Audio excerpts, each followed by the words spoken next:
हिमाचल की वादियों में बसा एक छोटा सा गांव। वहीं रहता था आरव, एक पोस्टमैन जो रोज पहाड़ों की ऊंचाइयों को पार कर लोगों तक चिट्ठियां पहुंचाया करता। एक दिन गांव में एक लड़की आई, माया।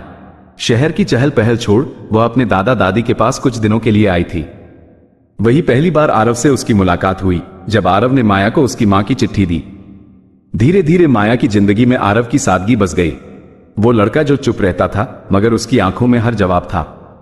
वो हर दिन माया के लिए चिट्ठियां लाता, कभी असली कभी खुद लिखी हुई मां की चिट्ठी के नाम पर। माया को पता नहीं चला कि कब उसे उन चिट्ठियों से और फिर उस चिट्ठी लाने वाले से प्यार हो गया। लेकिन छुट्टियां खत्म हुई, माया शहर लौट गई। जाते वक्त उसने आरव से वादा किया, तुम्हें हर महीने चिट्ठी भेजूंगी। पहला महीना बीता, चिट्ठी आई। दूसरा महीना, फिर एक और चिट्ठी। विधाता को कुछ और ही मंजूर था।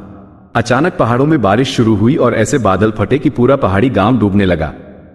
लोग जैसे तैसे अपनी जान बचाकर भागे। कई महीनों तक गांव खाली रहा। माया ने जैसे ही यह समाचार सुना वह गांव में आई, लेकिन पूरा गांव तहस नहस हो चुका था। उसने राहत शिविर में आरव को बहुत खोजा, लेकिन आरव कहीं नहीं मिला।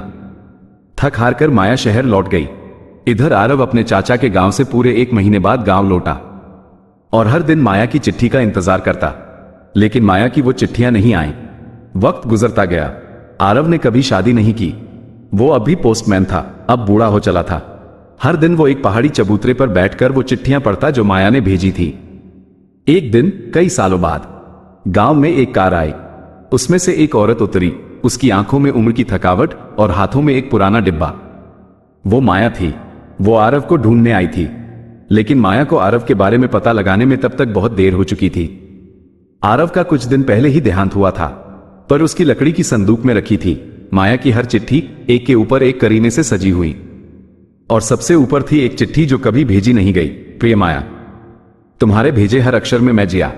अब अगर तुम कभी लौटो तो इन चिट्ठियों को पढ़कर समझ लेना, मैं कभी गया नहीं, बस यही हूं, हमेशा तुम्हारा आरव।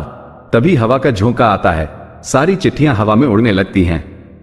माया को महसूस होता कि आरव उसके आसपास ही है और वह कहती है, जीते जी तो नहीं, लेकिन मरने के बाद तो जरूर मिलेंगे।